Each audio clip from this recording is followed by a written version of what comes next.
Bada bing, bada boo. One law enforcement officer wrote on this forum about his current life situation of having to watch all of these evidence videos that are being taken in. They wrote, no, you never get desensitized to it. You get burned out by it. I mean, some of the stuff I've seen, I can't get it out of my head.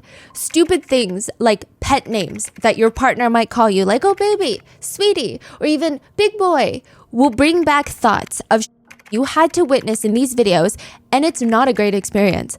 I have seen things in my life that I should never have seen. I mean, things that'll make your skin crawl, which is very scary to think about it. For those law enforcement officers, every piece of evidence that they receive, they can't just shove it away in a box or put it in a hard drive and go, okay, yeah, we've got the evidence. We're good now. They have to log every piece of that footage. They have to, in most cases, categorize the footage based on the seriousness, the violence, and even the age of the victims in the videos.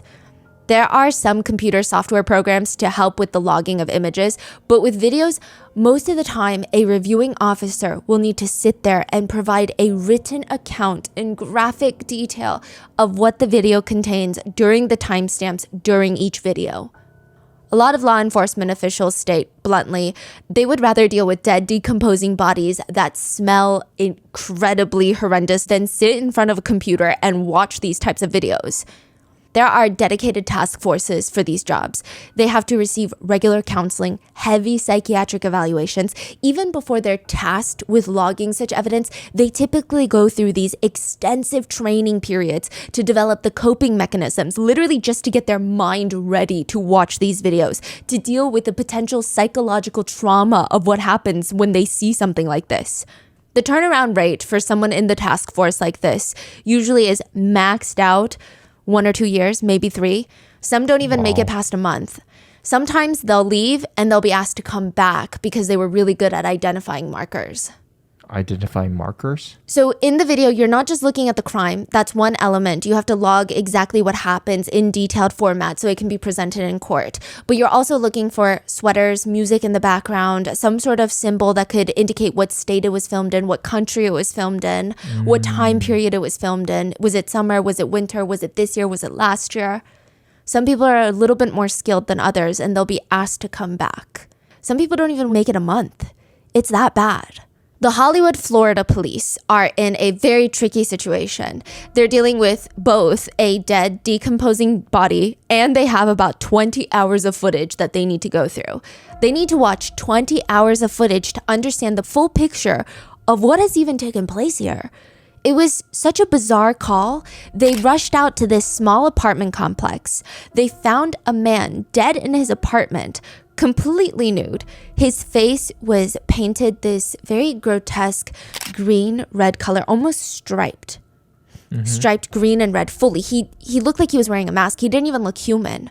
The entire apartment is a mess, like a hoarding situation. The only thing that stood out immediately to them, well, it's pretty unavoidable. Someone wanted them to find it. On the wall above the dead body, written in giant painted letters, it's taken up the whole wall, the entirety of the wall. It reads, "The 8mm tapes are a documentation of a crime, a terrorist matter. They are for the FBI." And it had an arrow pointing to a stack of tapes. Is that the 20 hours? Yes. So if anything is going to help them figure out exactly what happened to this dead person, it's going to be the tapes. It's not something that they can let linger or wait for a designated task force. One of the tapes is even titled "The Last Day." They insert the tape and press play. The man's death is entirely caught on camera from start to finish, from him heavy breathing before his violent end. And even afterwards, he lets out this kind of gasp of air, but it sounds like someone gurgling mouthwash, and they just watch him die right there on the screen. Okay, we'll start rewinding the tape. They start rewinding the tape to right before he dies. And right before he dies, he had ripped the pages out of a book to make this little empty space, like a hidden compartment inside of a book. And inside of it, he had placed a bomb. He video logs that he plans on sending this book bomb, to one of the most well-known female celebrities in the entire world, straight to her home address. The officers stare at each other. Stop the tape right now. They pause it, Did we not just see a book that looks just like that still inside of his apartment? Get everybody out now. Get them out now and call the bomb squad.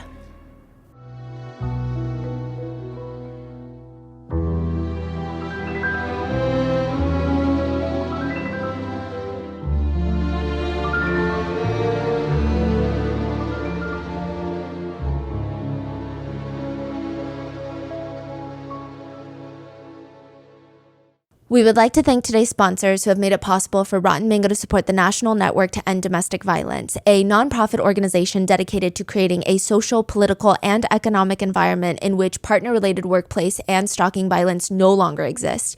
They provide legal resources and support for things like restraining orders and much more. This episode's partnerships have also made it possible to support Rotten Mango's growing team, and we would like to thank you guys for your continued support as we work on our mission to be worthy advocates. As always, full show notes are available at rottenmangopodcast.com. Now, before we get started, a few quick disclaimers. There are a lot of heavy topics in today's episode, references to hate speech, racism, violent stalking, and self-exit. Additionally, the perpetrator in this case states that he has a genetic disorder as well as struggles with his mental health.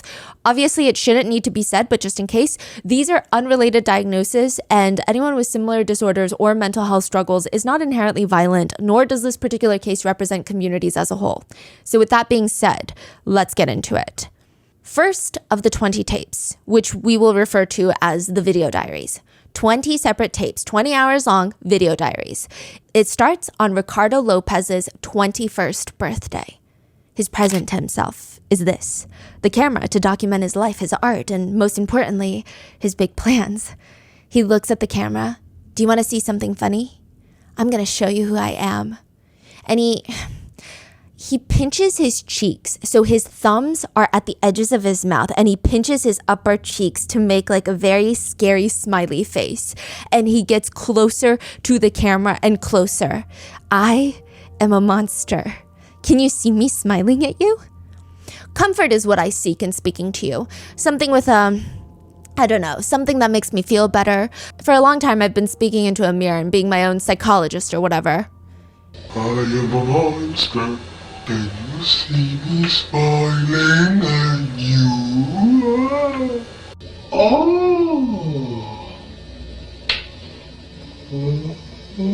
He said that he plans on documenting his plans to send his favorite celebrity an HIV bomb because she deserves to die. So he's going to find a sex worker that has AIDS, pay for her blood. Obviously, he's not going to sleep with her. He states that. Then inject the blood into hypodermic needles, send her a package looking like it's from a PR firm from New York City that's inviting her to an AIDS gala. That's perfect. In research for funding for AIDS, she's gonna open up the invitation and boom, straight into her thumbs, 2 needles will inject her with HIV AIDS blood. He states, I really like this AIDS thing. It's sort of poetic.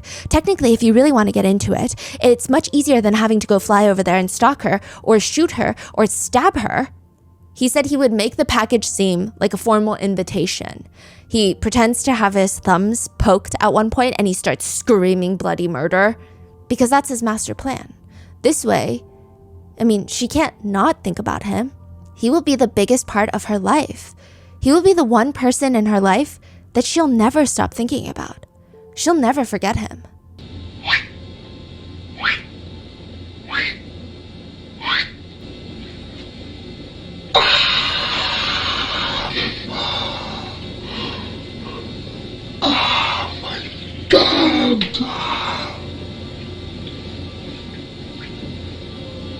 Those 2 hypodermic needles are going to poke her thumbs, thus introducing into her bloodstream HIV contaminated blood. So for the next 20 hours, that's over the span of 9 months, so he's not vlogging like 20 hours straight, he will start documenting his own mental collapse until he finally successfully mails a bomb to London. 9 months later, Ricardo Lopez would be dead. 20 hours of footage would be taped that shows his mind completely breaking apart, and he just gets further and further from reality. And a bomb will be sitting in a South London post office, getting ready to be delivered to a famous celebrity's residence. Just sitting there, rattling, bubbling, waiting to be opened. If you were to open the cardboard box, you would see a book in there, a book. And once you open that, everything would go to John, the maintenance man at the apartment building in Florida. He has had multiple calls about the same thing, which feels abnormal. It's September 16th, but it's still a little hot in Florida. But there's no reason for anything to be stinking up the entire place. Sometimes during the summer, you get trash left out. You mix it with the heat, the humidity of Florida. Yeah, it starts having a pungent smell that feels like it's piercing through your brain. But right now, it's fall, it's September. He makes his way over to the apartment building. And yeah, okay, it does kind of smell rancid. He had a few tasks that he wanted to do prior to all of this, but the smell is so intoxicatingly horrendous, he feels like he's gonna pass out. He starts investigating, which is basically just him walking around, pausing, aggressively sniffing, and then walking around, pausing, and aggressively sniffing. And he's trying to figure out if the smell gets stronger or weaker in certain areas. Right here is the most pungent scent. He looks up and he sees the door leading directly into apartment A. He scrambles to get the keys out. He knocks on the door. Maintenance.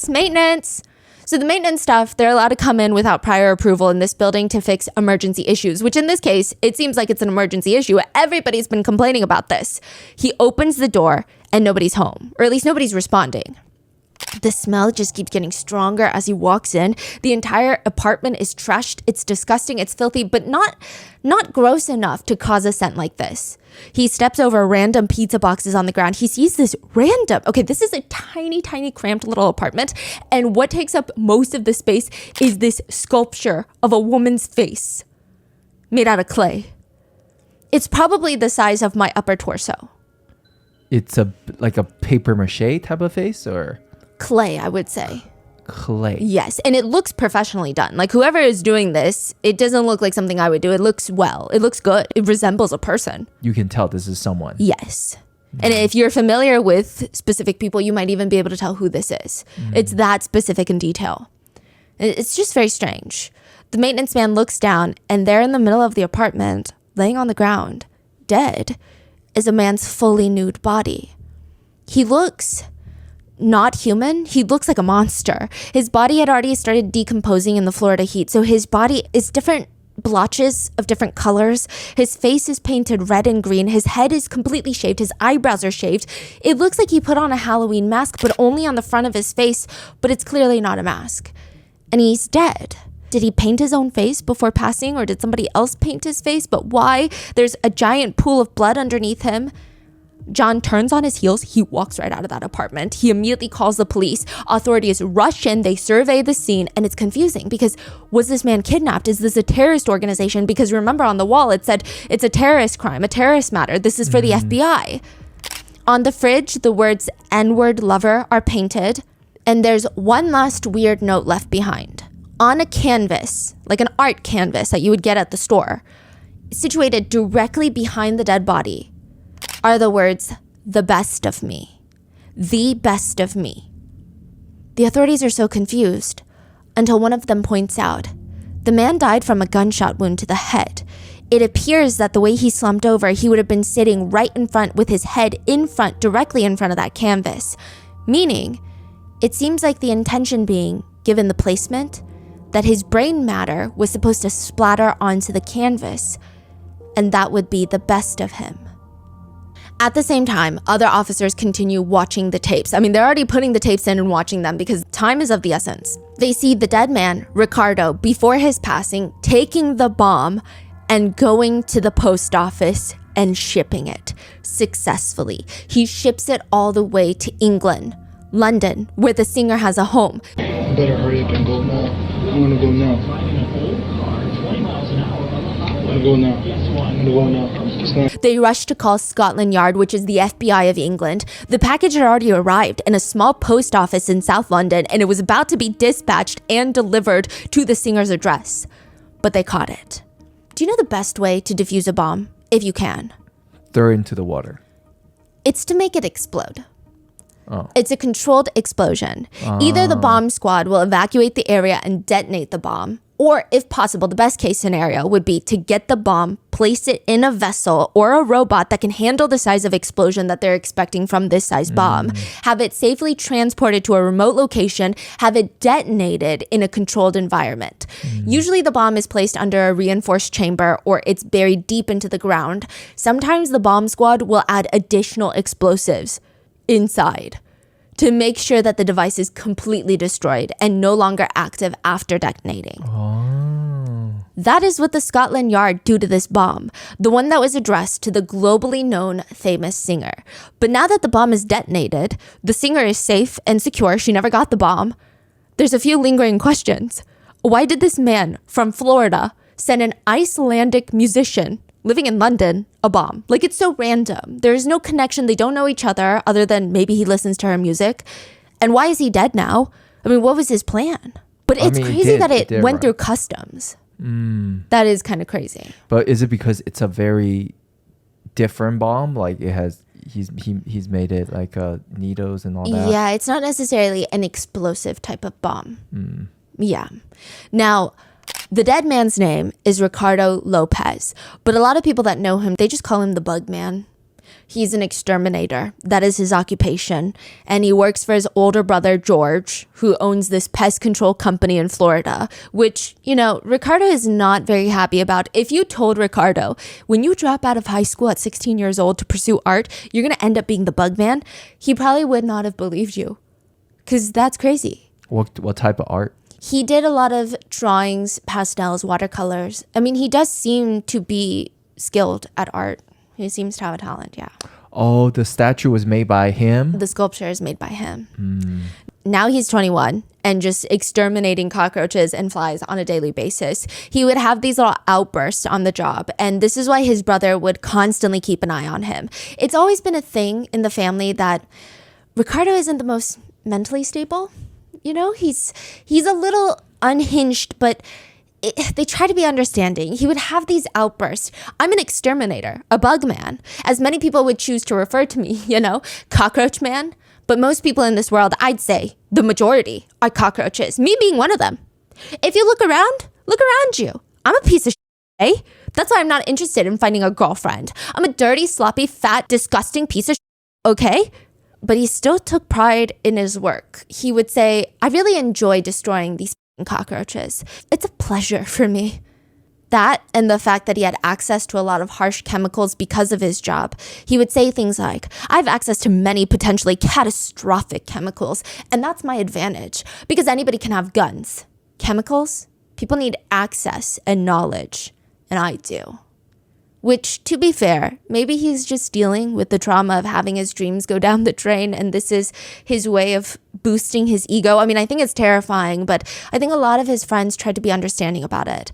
That's what his brother George and his friend Ralph thought. Other than these little outbursts at work, though, about how everybody is just cockroaches, other than that, Ricardo was typically okay most of the time. When he wasn't ranting about people calling him the Roach Man, he would have small, odd moments, but they were really small. So one time he was sitting with his friend, Ralph, at dinner, and the two of them are so close that silences throughout the dinner, no big deal. They're sitting in silence, enjoying each other's company, until Ricardo suddenly breaks the silence. What if you saw your ex-girlfriend working at a strip club? What? Just imagine her stripping down in front of everyone. The two start debating what they would do in that situation. And I guess the primary reaction would be shock, right? There's another moment of silence before Ricardo comments. Just because you kill somebody doesn't mean that you don't love them anymore. This is what the friend shared? He shared it in his video diaries. Oh. I told him, you know, just because you kill somebody doesn't mean you don't love them. And he goes, yeah, you're right, yeah. Just because you kill somebody doesn't mean you don't love them. So I didn't expect that, but that's interesting. So yeah, I mean, Ricardo has these little quirks here and there. I mean, like a few years ago, there was another incident. Ricardo's family had walked into his room, and it was pretty terrifying. I mean, but also potentially amusing if they thought this was some sort of like YouTube prank. Starting from the top where the ceiling begins, all the way down to the floor, every single inch of every single wall is covered in the same face, a picture of the same face. Ricardo had taken a picture of one person and taped it all over his walls. Like those YouTube pranks. Exactly. But it wasn't a prank. I mean, what the hell? Like, what's going on? Is this the celebrity that he won't stop talking about nonstop? The one that he purchased all those magazines about? Is that the one? The CDs? Like, why is he obsessed with her? Ricardo would come home and try to convince them it's for an art project. It's supposed to be like creative expression. But the family would never forget because it was just so strange. Ricardo would later say this was his attempt to get rid of his obsession. I mean, think about it. If you're obsessed with somebody, if you're obsessed over a famous celebrity, how are you going to move on? How are you going to continue in reality? If you think that you have a chance at dating them and your whole life is being held back, how do you move on? He has to break the fantasy. He said, F it. I was going to desensitize myself. I had hundreds of photographs of her face all over my walls and everything. That way I would get sick and tired of looking at her face, and it would lose that magicalness. That was a big step for me. But clearly, it didn't work. That's not what happened. Because the police are now sorting through 20 hours of footage left behind. They're learning about his plan to send his obsession an HIV-infused bomb, and they just need answers because this case is going to blow up internationally. They need to figure out what to tell the public. Did he send other bombs? Is this a case of a deranged stalker? Did he stalk any other celebrities too? Are there other crimes that he might have committed? And why Bjfrk? Why this celebrity? The tapes are only from Ricardo's perspective of things, and how much can they trust? From records, they can see that Ricardo Lopez was born in Uruguay before immigrating to the US as a kid. He first moved to Georgia, that's where he was raised, then to Hollywood, Florida. Georgia? Yeah. He was here. Yeah.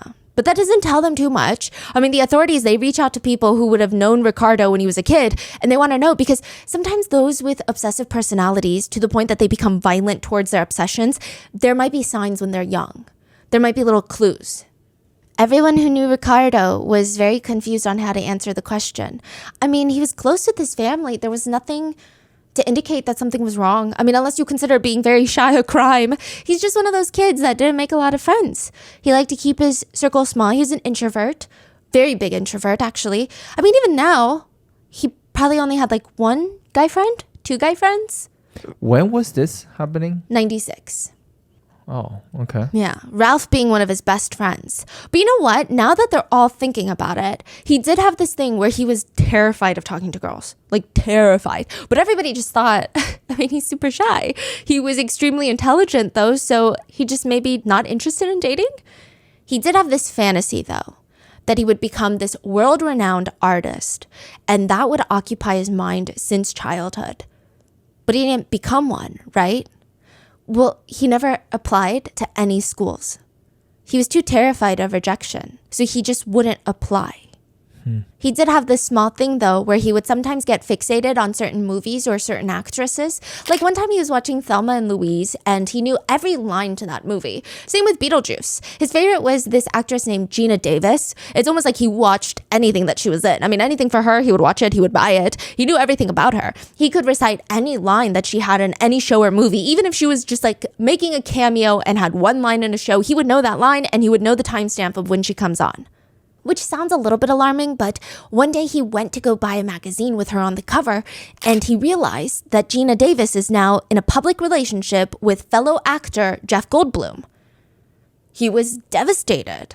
You would almost think that Gina Davis was cheating on him, that they were in a relationship or something, which is alarming, but he got over it, which is probably why his friends and family didn't think anything crazy about it. It's not that alarming. I mean, eventually he gets over it, so what's the matter, right? So why didn't he get over Bjfrk? Why go so extreme?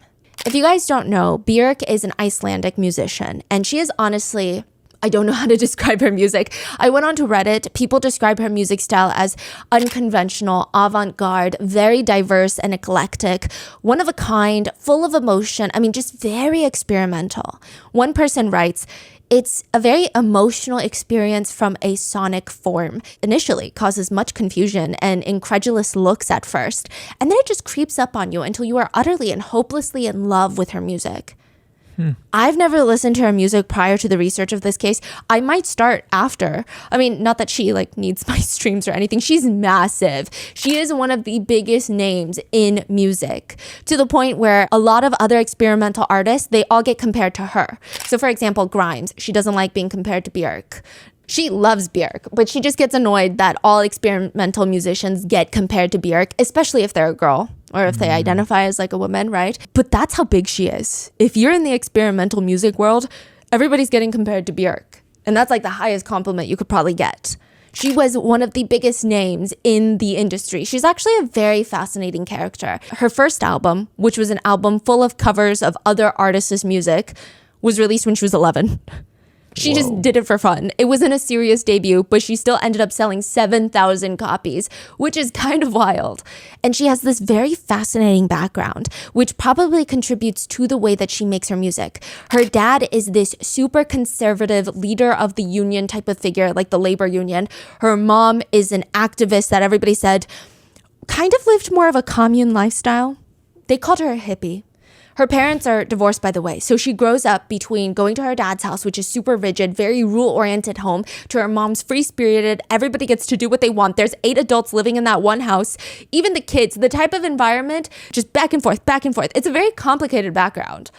Björk said that she loved and hated the experience of being so free on her mom's side. She said, can you imagine being brought up by 7 grown-ups who all hate work and all they want to do is play games all day and tell you 4-hour-long stories and make kites? She said she loved and hated. Yes, like she loved it and grew to resentment because when you're a child, you want order and authority at points. She said the house was painted purple, so...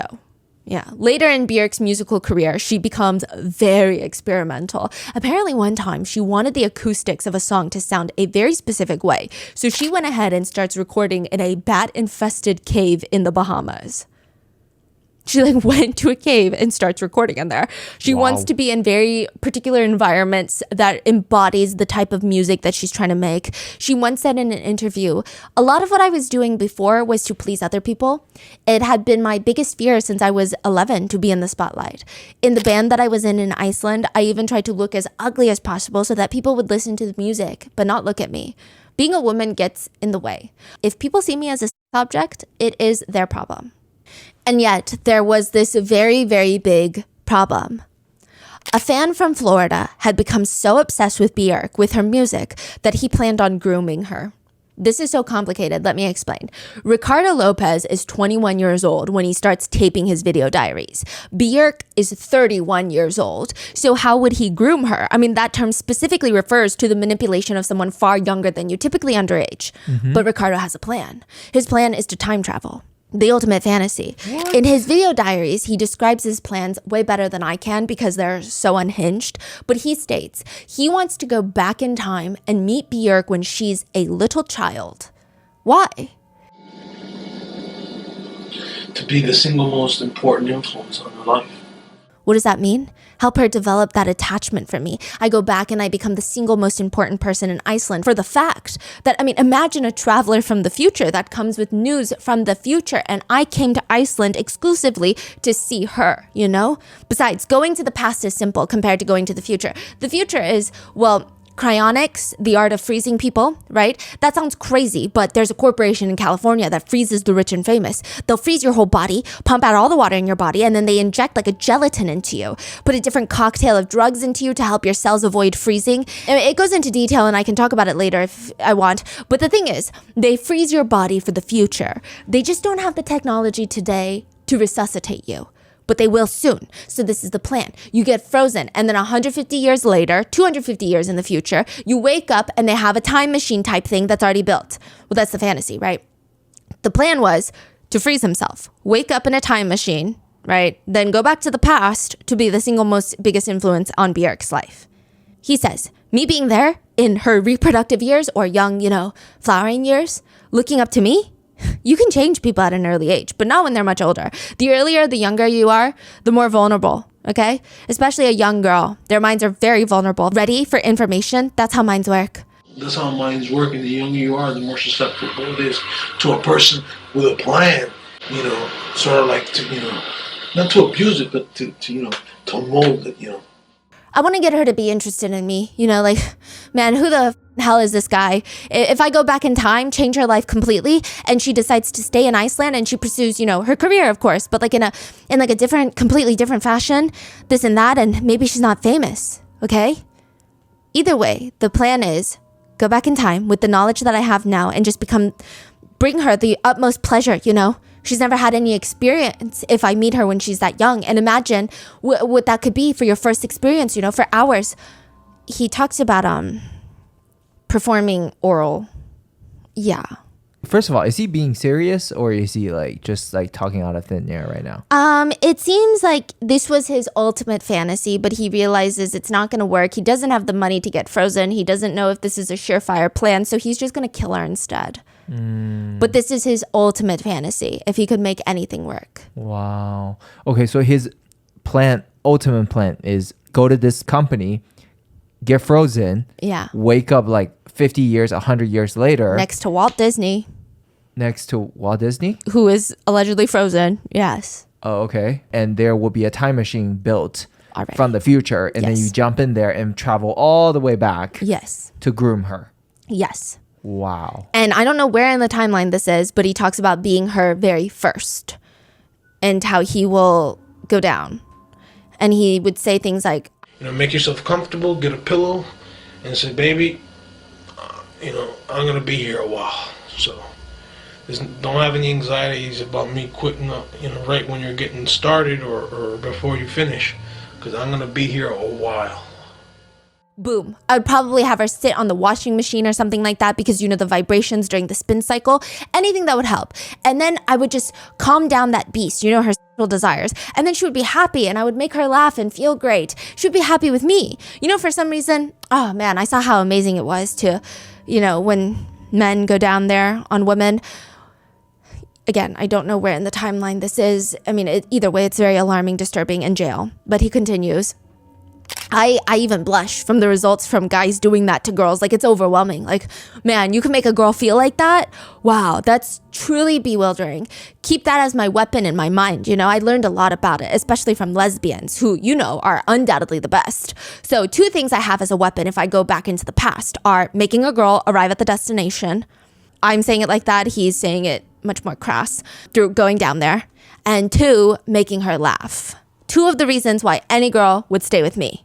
Wow. He says that he needs Bjfrk to see him, like really see him for who he is. He states, Bjfrk has been an incredible part of my mind. It started with a crush and ended up with an obsession, which I'm not embarrassed to admit now. It's an obsession. It sort of calmed down. I mean, times I've been okay with it. It flared up. The flaring up usually comes about by, you know, reading an article. See, I had nothing in my life at that point, really. I was just working. And my life was pretty empty, especially about real feelings, being in love, having an infatuation. It was this euphoric feeling. I had something to look forward to every day. Her music, herself, her being alive was making me happy. I wanted to make her as happy as she made me. What's so startling about this footage, and I watched all 20 hours of it, like at points he says he knows it's crazy, but the way he talks is so casual and is so blunt. It's almost like, I mean, this is what it is. He's not like fanatic, like, oh my God. He's just very like, this is what it is. I mean, I want her to be as happy as she makes me. Like he's talking about someone he personally knows. The first time Ricardo heard Bjfrk's song was at his brother's house. Her music video was playing on the TV and he glanced over. It was weird. He was like, she is weird. This song was honestly, in his humble opinion, not that great. She has insane vocals, don't get me wrong. He has to give her that. But it's not his style, which is fine. It's just like, the style is kind of what the fork. But as an artist, he could resonate with her style, just her uniqueness, the fact that she's so creative and is not boxing herself into a genre. That is the message he can get behind. Anyways, he goes home after his brother's house and he remembers, oh yeah, that music video. He gives it another listen, mainly to get inspiration for his own art because he's trying to be an artist. But he can't stop looking at Bjfrk's face. Just the way she did everything. He said it's just this mixture of beauty and strangeness. He said he had never seen a girl quite like her. At first, she kind of looked Chinese? No, more mixed. Just, quote, beautifully strange, exotic, you know? And anyway, I loved her voice. And that was the moment she, quote, entered my mind. And it's almost like she was looking for him too, or she wants him to find out. He states that he would randomly be watching other TV shows that have nothing to do with Bjfrk, and then suddenly she would just appear by chance. And he would be watching this long interview, and all of a sudden Bjfrk would be a guest, and he thought, oh, okay, that's cool, I guess. I get to listen to her talk again. The way he says it gives me the inkling that that is not true. Mm-hmm. Yeah. I get to listen to her speak again, and he just keeps noticing all the special things about her face. But this time it's like her little quirks and mannerisms and her accent. She's got an Icelandic accent and it's very pronounced. He said, I'm completely intrigued. And I myself have many of those similar quirks, like scratching and the crinkling of her nose, picking her pantyhose. I myself as a child had many of those quirks of like fidgeting. And I found that kind of cute, And then I learned she had a son. I didn't know how old she was. She looked so young. I guessed her to be in her early 20s. Very young. She looks almost like a little girl. No wrinkles. Very, very young. I was quite surprised later when I learned that she was, 28 at that time. I was like, wow, man, no way. It was a little bit of a letdown in a way. But he couldn't stay away. Everything about her, just the way she talks. In one interview, she said, I insist to be happy, mad, sad, stupid, brilliant, genius, horrible. Happy. I'm going to be it all. I make an effort not to forget all these different colors, to get hilariously drunk and forget to pay my electricity bills and to forget what time it is and miss airplanes and run a band without a fault. He resonates with that. He would read what every single person was saying about her. One comment reads, she uses her voice much more than a vehicle for lyrics and poetry. She communicates textures when she's singing. I saw her live a few years ago and her vocals are no joke.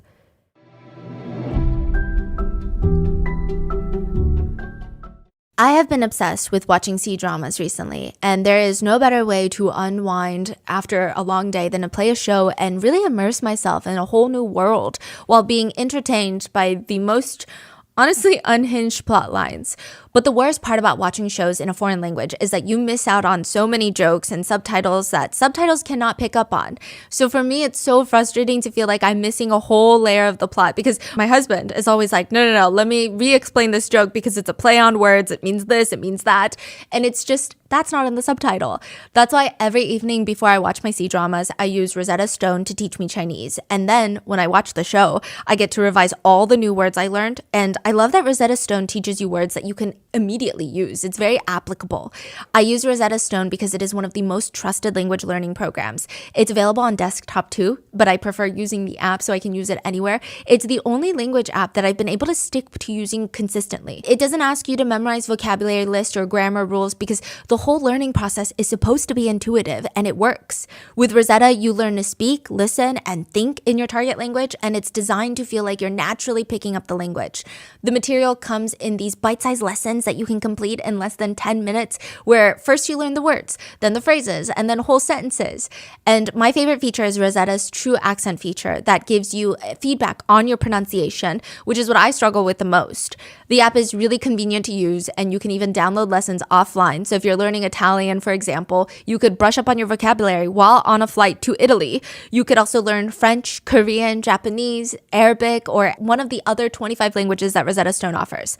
The best part is, if you sign up now, you can get access to all the languages Rosetta Stone has to offer for the rest of your life for 50% off.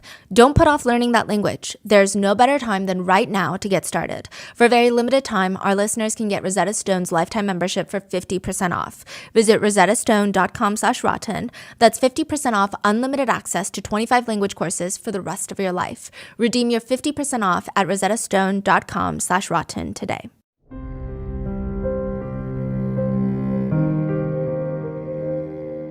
He states in his video diaries, like I said, it started with a crush and ended with an obsession. We humans have a natural tendency to worship. Since the beginning of time, civilizations have been worshiping either one thing or the other. The sun, we have that need in us to look up and to worship. Now, for some people, it's different things, but everybody worships something. For a lot of people, it's money. Oh, that's their God. Other people, it's, pleasure. That's their God. People always submit themselves and look up to something. Apparently, in my case, it's her. A human, just like me, an imperfect, fleshly creature, which I put her in this angelic status. I see her like a daughter. A lot of it has to do with her childlike looks and her childlike voice and being so spontaneous and cute. I never really saw her as far as her beauty. I never really saw her as elegant and this and that. She's always been cute and smiling in the way she was like a daughter type of figure. The most I've ever wanted to do with her, I've never had thoughts about her, is just to hold her. I've had many fantasies of just holding her, just her holding me, so it'll be all right. Feeling her lungs, taking the breath of life and expelling it. It's quite a feeling. It's quite a feeling, isn't it? What I just felt right now, I just felt a rush. It's kind of silly, but it makes sense. Technically, God had to fill the earth, bring males and females together. This is different. When you look at the person and you just want to hold them in your arms forever, I love you, just be there together, just me and her and feel that bond.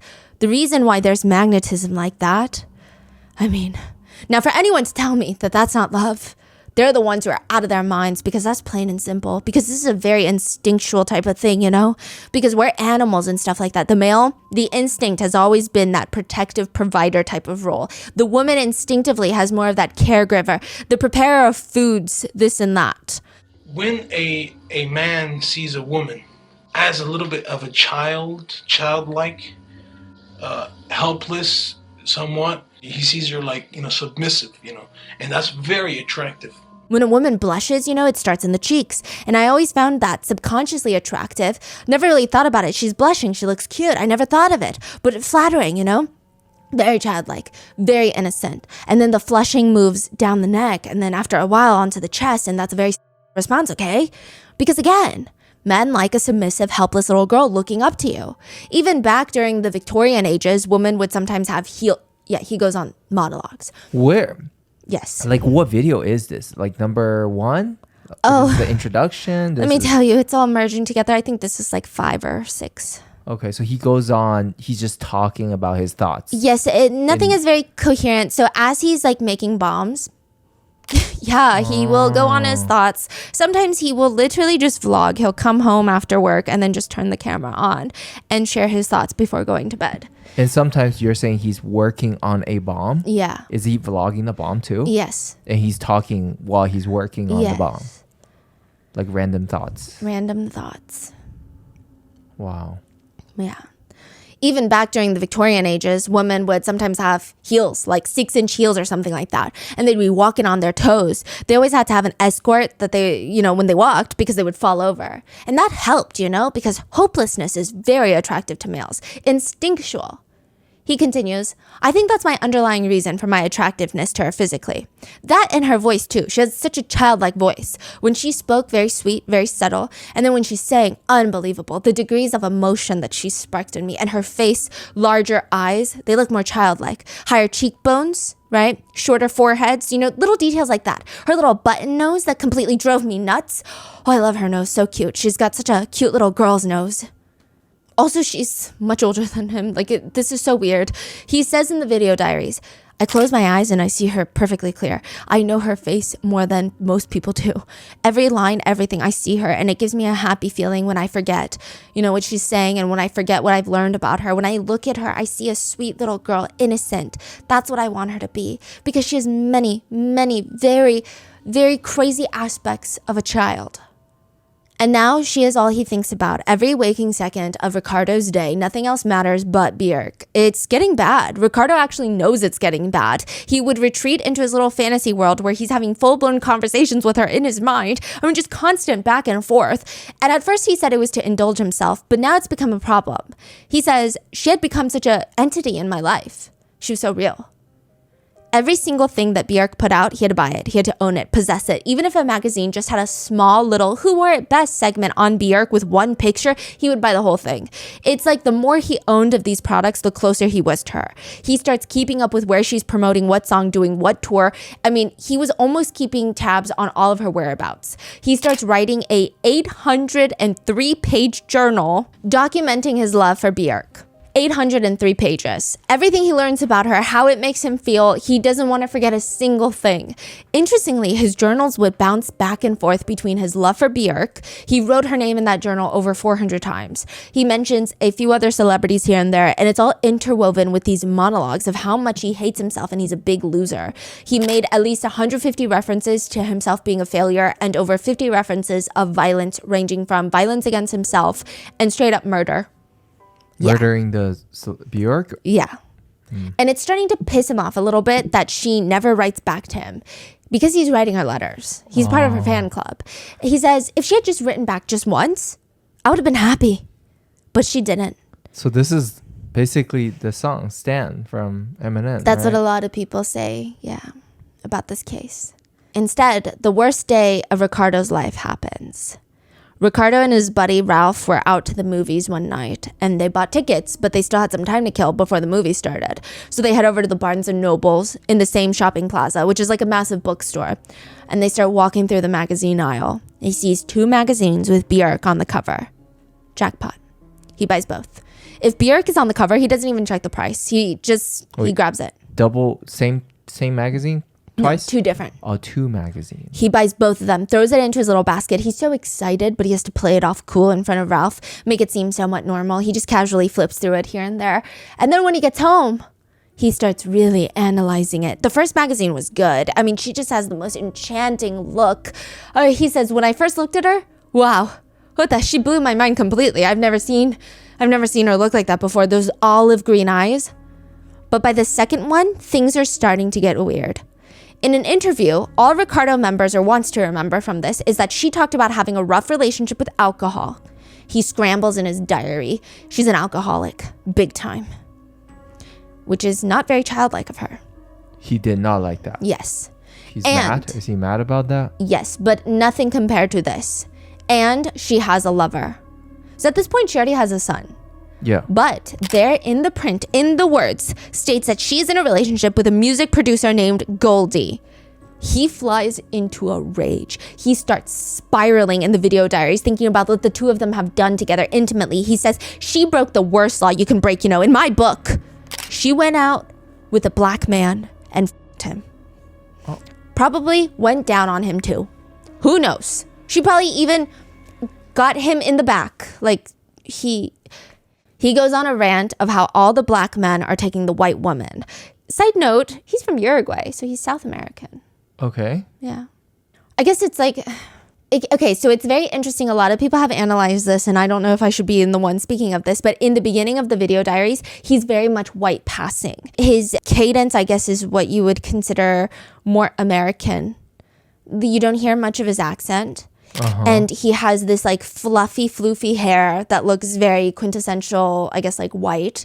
But then throughout this diaries, he starts shaving his head and he starts letting his accent come out more freely. So it's very interesting. I don't know.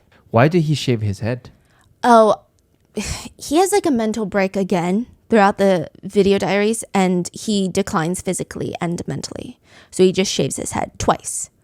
Just a little mental break. Yeah. Okay. We'll get into it. Oh, okay. So he starts ranting. There's less than 3% of white women in this world, okay? But to let you know some of the facts, to remind myself, 3% of white women in this world that are of childbearing age. 3%, that's it. And now they're dating black men? Well, he doesn't even say black men. He uses like a lot of slurs. He also goes on to state that the best type of place for him to attack, another fantasy of his, is to go, quote, shoot up a place, and the best target, quote, would be a fucking rap concert. The best target would be a fucking rap concert. Oh my god. Those are the type of people that I would love to exterminate. I'm gonna die fine, but you are gonna pick all you motherfuckers with me. Whoa. He continues, I mean, like, this is a satanic thing that she just happens to be with a fucking... Like, it's set up for me to do something. I mean, I know she's been with other guys before. You think I like that? No. But what I do many times, I try to think, it's not that big of a deal. It's not a big deal. I mean, it's not a big deal to me, though, because I'm a virgin. I've never had... I've got tons of footage of it, all different kinds, but I'm a virgin. I've never known a woman. And she's been with a French guy, and they say the French are the best lovers. I mean, I wouldn't know if that's true or not, but I guess she knows. And now she's gonna marry this black guy, and I've already told you, that's unacceptable, It's completely unacceptable. He claims that he's not just upset that she's dating someone, but it's the fact that she's dating a black man. He says, for her, a dick is a dick, But I'm a piece of shit. The reason why whites are so afraid of, black people taking their woman is because, like the saying goes, once you try black, you ain't going back. And me having seen many graphic movies, yeah, most black men have very big private parts. That's true. It's very true. Do I find that threatening? I mean, yeah, my dick is about this big, Oh. He holds up his finger to show about 2 inches of length. Maybe 1. And I did see, because he is naked. It does clear. He continues, I've never dreamed of her. The only thing I've ever fantasized about is maybe just bringing her pleasure to satisfy her needs, you know, just going down on her or something like that. Just giving her pleasure, fulfilling her earthly needs, not her, because I know I'm insufficient for that, okay? I have prostate problems and I got a little dick and I'm fat and I have no stamina. Anyway, just like controlling her needs. That way she doesn't have to go out and get it. I've never really fantasized too much about being in a relationship because I can't be in a relationship with anybody because of my emotional conditions. He says in the tapes, growing up, you know, I had hopes and stuff with women, even though I was fat and this and that. But, you know, I still had hopes. And then that's when it becomes apparent, my inferiority complex. I see a little beautiful white chick and, you know, my type, the dark hair, green eyes. That's my thing. I like beautiful, beautiful woman, beautiful face. And then they see a f***ing black man. And if one day I meet up with a chick like that and she's been with a black man and I got a little dick, it's just going to give me problems. It's very, like, okay, he's so clearly racist, but also I did see some netizens being like, I feel like he has a crush, not on Bjfrk, but on the producer at this point. Like, it's really bizarre. She's gonna get used to having big private parts down there. When I was younger, I wanted a chick. I wanted her to be my first, and then I would be her first. And, you know, we could be together and go against the world, that type of thing. But I later changed the fact. Forget it. I don't want to get married. I don't want a girlfriend. I always appreciated virgins, you know, because, you know, I am myself a virgin. And my time, you know, when I was young, I would think I'm going to marry a virgin, because if you got a chick with a lot of experience and you don't have no experience, then you're kissing her and you got to think, man, she's been with so many guys. How many guys has she been with? How many? And that fact alone would just kill me inside. He states that he just wanted to love Bjfrk and she's ruined it all by dating that music producer, which is why she needs to be harmed. Ricardo tells his little video diaries that there has been a change in his plans. He says, I'm going to do it somewhat different now. The AIDS thing, I'm afraid I'm not going to be able to do that. Why? Because I don't have AIDS, you know, that I know of. And to obtain it from a sex worker is going to be very, very, very difficult, very complicated. So, you know, it'd be very tricky. Ricardo switches his plan to using hydrochloric acid instead. Still in the needle or? No, a spray. He wants to acid attack her in a bomb. Oh my gosh. So what am I left with? Right now, I have two options. I'm 85%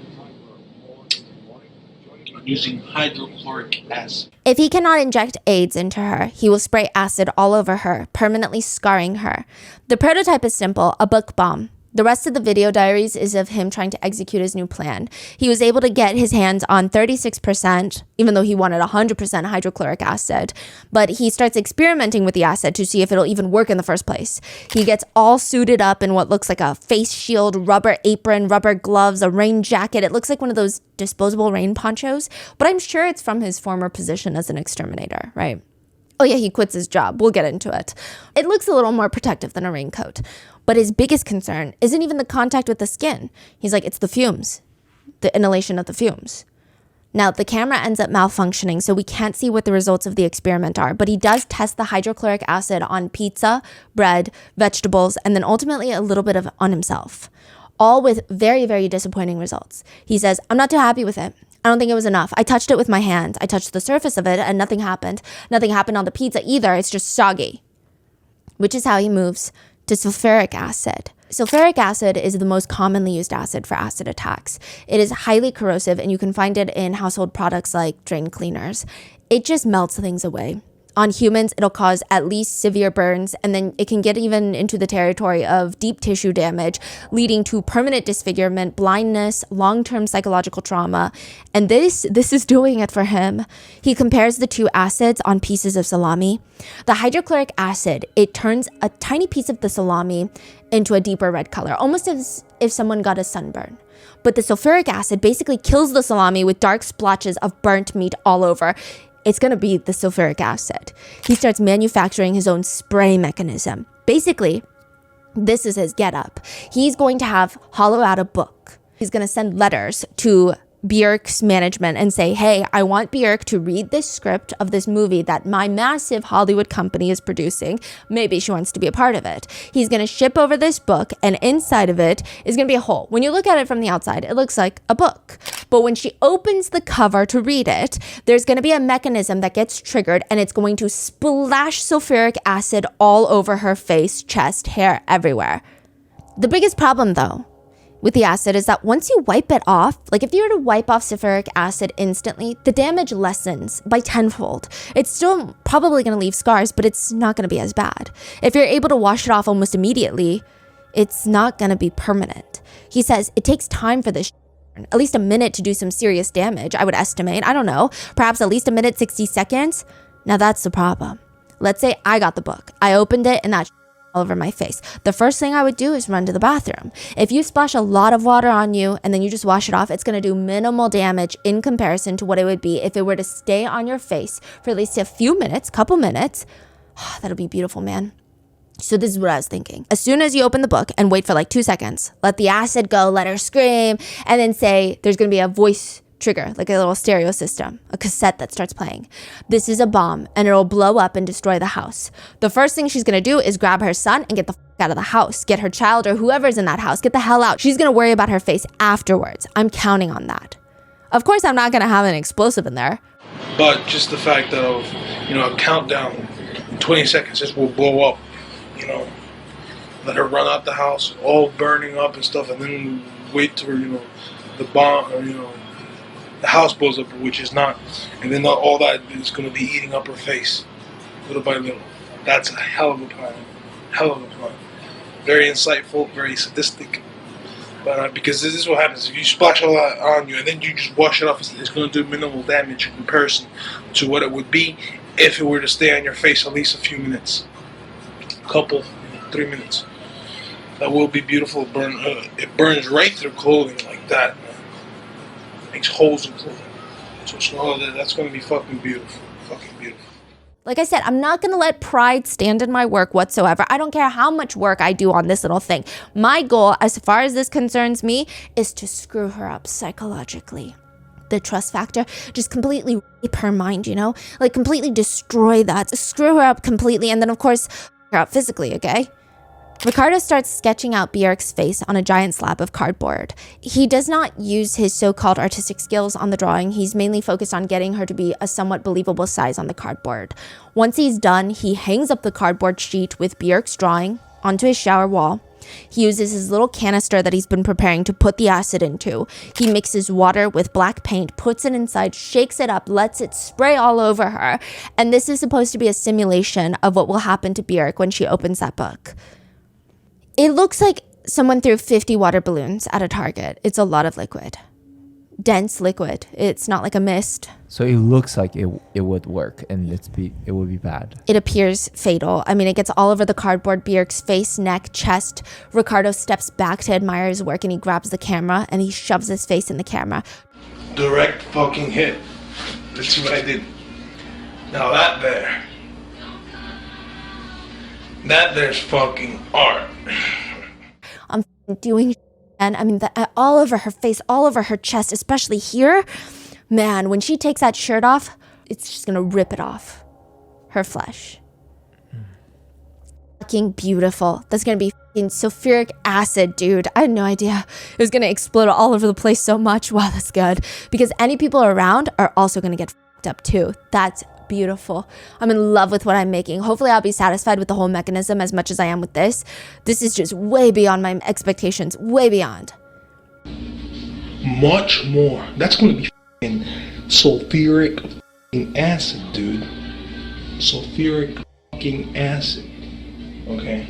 He gets excited. He says the only better thing from this plan is if he can get her and her son at once. Her son's like 5. What? Can you imagine if I get both her and her son, 2 birds, 1 brick? That's how he says it. You better believe, because this shoots up everywhere, man. Goes up in the air, it'll get in the eye.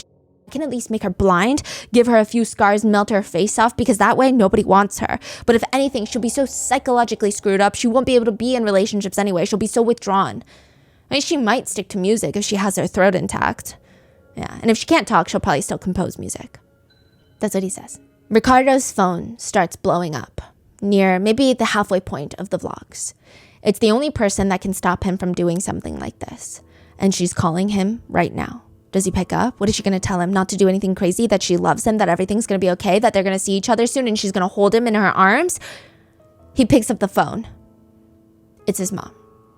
And afterwards, he starts vlogging. This whole week, I couldn't sleep. because I started taking sleeping pills and stuff.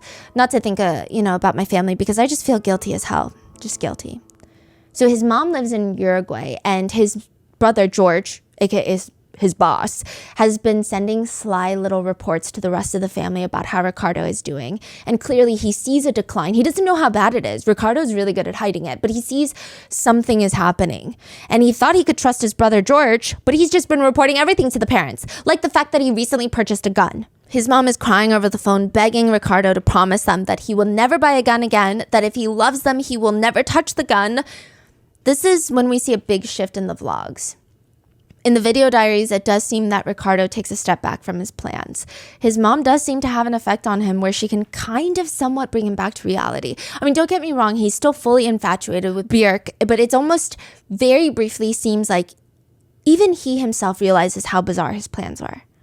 He's trying to at least see things in a reasonable, rational manner. He vlogs, I put it into balance. Who should I dedicate my attention to? My mother or a complete stranger? Of course, my mother. I put it into more perspective now as far as my plans that I had with her. Notice how I use the word had? It has been temporarily postponed. Why? Well, partially because I'm worrying about my mom right now, but my first attention is my mother. As a matter of fact, in a couple of weeks, I'm going to be visiting her in Uruguay. On top of that, after talking to his mom, he rented, the timing is very strange. He rents a DVD of 14 guys having intimate relations with one woman all at once. He said that video put the world into perspective for him. It's calming him down. Watching that video over and over and over again is making him realize that he doesn't have to be angry about Bjfrk being with a black man. I mean, at the end of the day, sex is sex, no? And this woman in the video was with a black man, with an Asian man, with all sorts of men. And he's just losing all the initial anger that he felt because he says, I was very pissed off at the beginning, but she's a grown woman and sex is not anything, in this world, everybody has sex. If it wasn't sex, I wouldn't be born.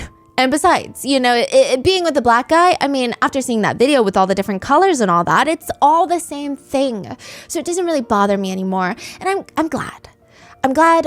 I didn't think I could change, but I did. So now what to do with all the recordings I made about, my plans? I can't destroy them, but it is a liability to have those because one day, if for whatever reason somebody sees those, I'm fucked. He starts thinking about getting rid of his tapes, which is a good sign. This whole plan is about to get scrapped. He's almost in a cheery mood, saying things in the video diaries like, I want to make all the women in the world happy. I want to make my mom happy. I want to make her happy, feel happy. My mom is very worried about me. She hasn't eaten in days. They haven't drink hardly anything. Dad was even crying a little, asking me if I wanted to move over there with him, and all I needed to do was find a job to pay for food. Don't worry about shelter, I can live with him. They're under the impression that I'm having a hard time over here financially, but I'm not. Especially that day that she saw me in the airport. She came back after not seeing me for like a year. I mean, that really caught me off guard. I mean, I knew she was going to be happy to see me and this and that. I was like, oh, mama, why not? Like that. She said hi to George, and then she saw me, and she just started crying. It's,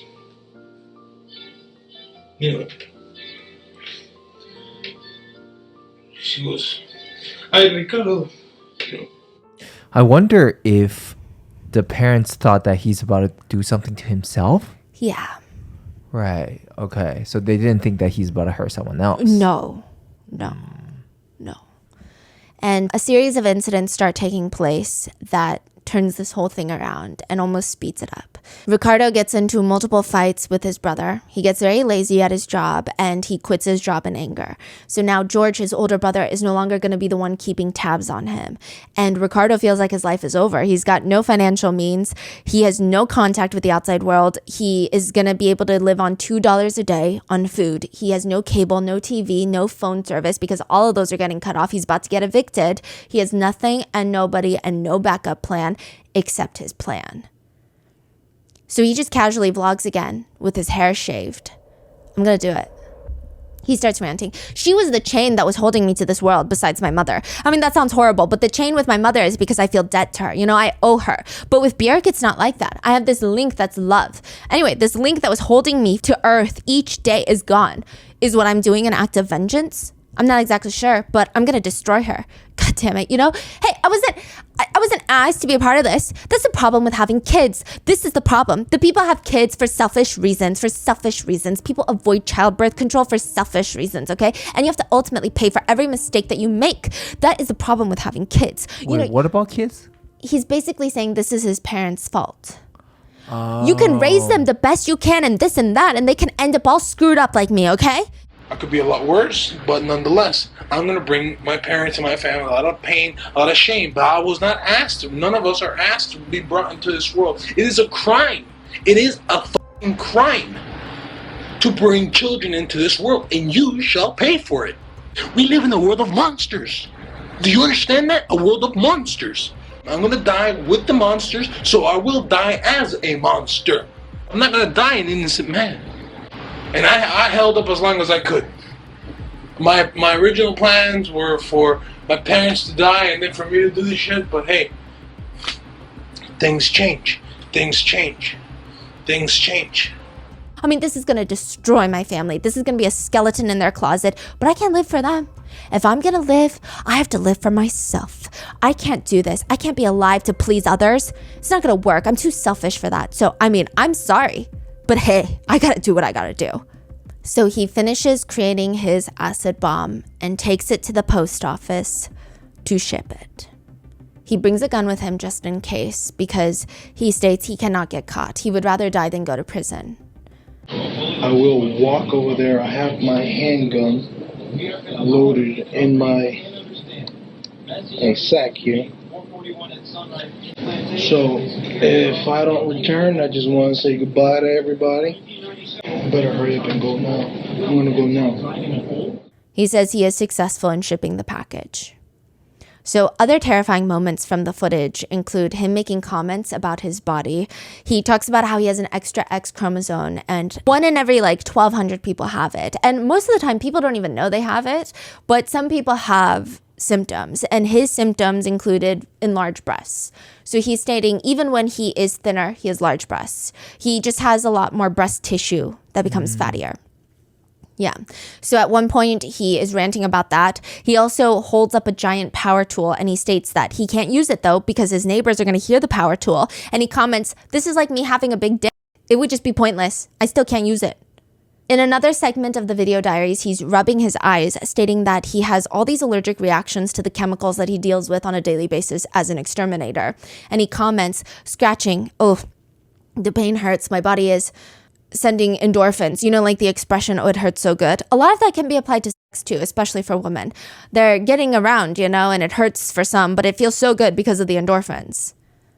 There's another point in the video diaries. He starts talking about how he was on the road and he saw a car that flipped over 3 times and crashed. He and his friend pulled over and they see a bunch of girls get out of the car, maybe in their 20s. One of them had a busted lip. The other one had a broken ankle, had blood from her head. So they stopped to help and wait for the police. One of the girls was clearly in shock, major shock. She looked good, but she was in shock. Not good, but she looked okay. Mm-hmm. She's sitting down and he could see the outline of her private parts through her tights. And he said, "I'll be frank with you. I was not sexually turned off at all by the blood." That's all he gives us. He also mentions that he ran out of toilet paper, so he has to go back to using his hand. He also mentions how he is his worst enemy and he just needs the bomb to be mailed to London, and he is able to successfully do that, if you will. But none of it matters because it will be traced back to him, and he knows it. He knows he cannot outsmart the FBI, nor does he want to. He just knows he needs to get it to Bjfrk, ruin her, and then he's going to die. He says, "If they come bust down the door and arrest me, I go to prison, I get f***ed. I become a f***ed in prison, okay? I can't let that happen. I'm not going to survive at all in prison." He starts preparing for his death. He says one final message to Bjfrk. He says, "Dear Bjfrk, everyone's safety depends principally on the fact that nobody wishes to kill them. We have come to depend on what we have called the goodwill of civilization. But Agatha Christie says murder is easy. It's unfortunate that we live in a world of monsters that wish nothing more in their hearts than to strip you of every possible joy in your life. So thus I introduce myself, to strip you of every possible joy in your life. I intend no lesson to be taught. I have little insight, no ideas, no solutions that can make any difference. I just want to make you cry. I really doubt any success in this attempt. This was but just my low-risk mission. I am, though, ready to embark on my last attempt. Your death was not my intention. What you will give me is your pain in exchange for my family's despair of my death. My death is really less related to my obsession with you. It's my unwillingness to partake in this world for various reasons. My mission, though, is related to you because it is my last joy. Honestly, your only mistake was having caught my eye. I really should not blame you for not being what I wanted you to be.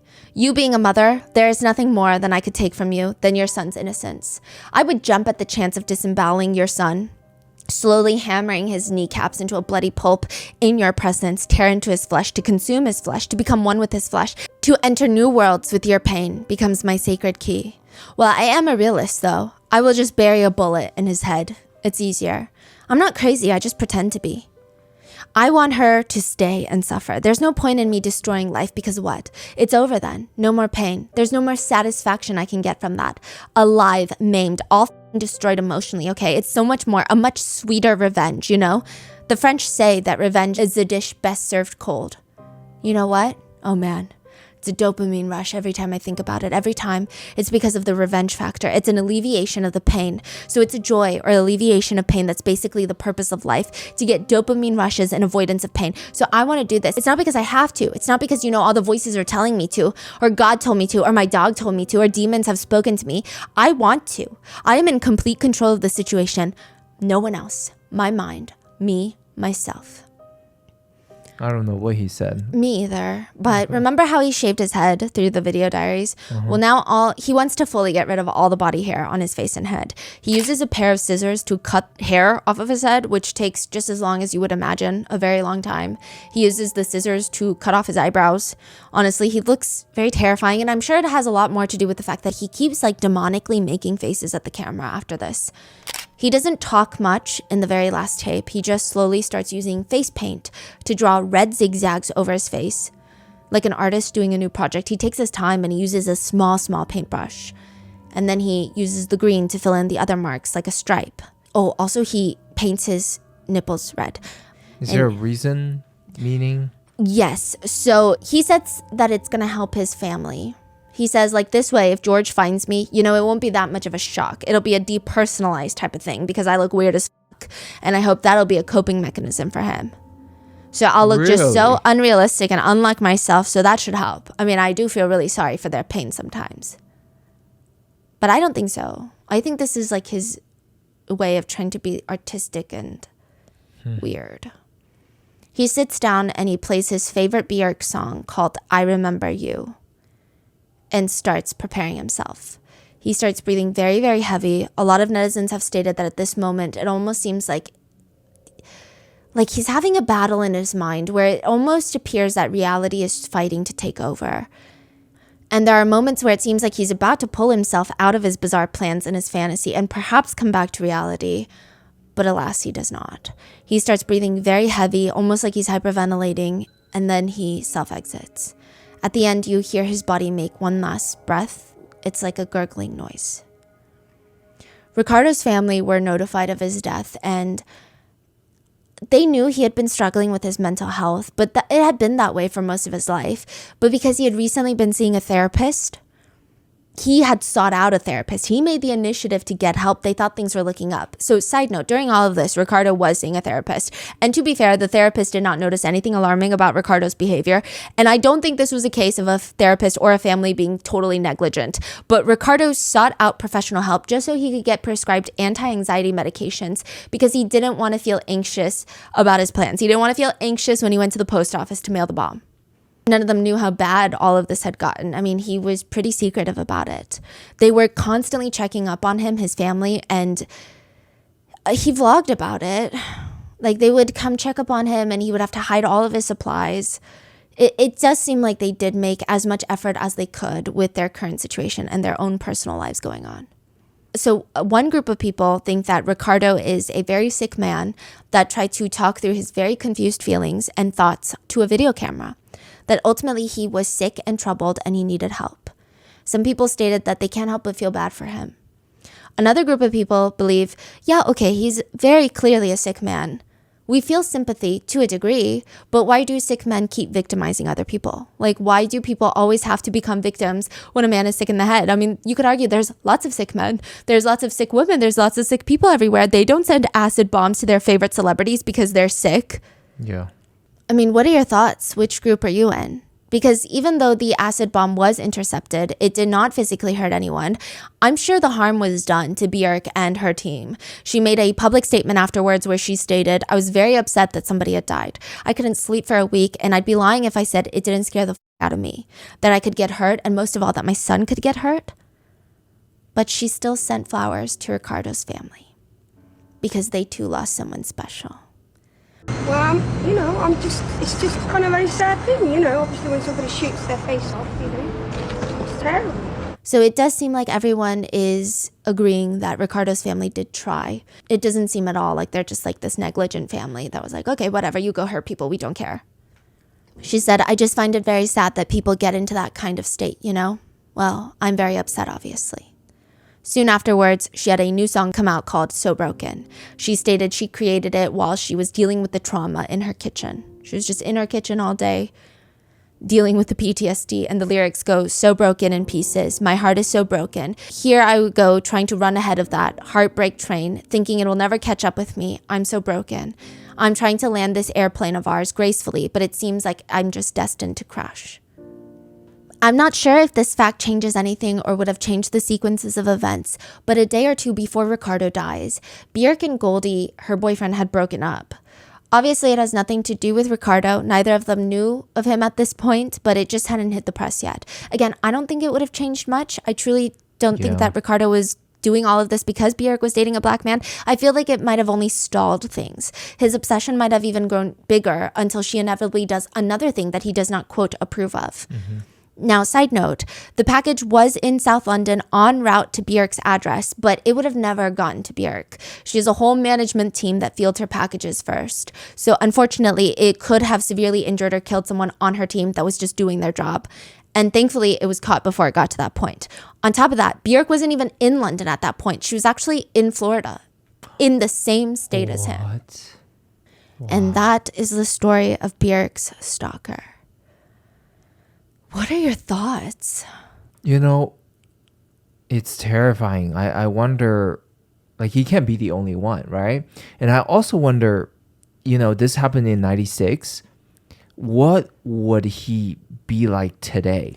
Because things are so much more connected. You can find like a million times more information about someone on the internet. Like, does that make things so much worse? Or is there more help to be found through online communities, or is it just going to be so much worse? I think so much worse, because the way that he was obsessively somewhat tracking her, I think that he didn't know that she was in Florida because there was a delay in the news cycle. Mm-hmm. But I wonder if this was happening in today's age. If he knew, would things be different? Right. Yeah. Terrifying. Yeah. So please be safe out there, and I will see you guys in the next one.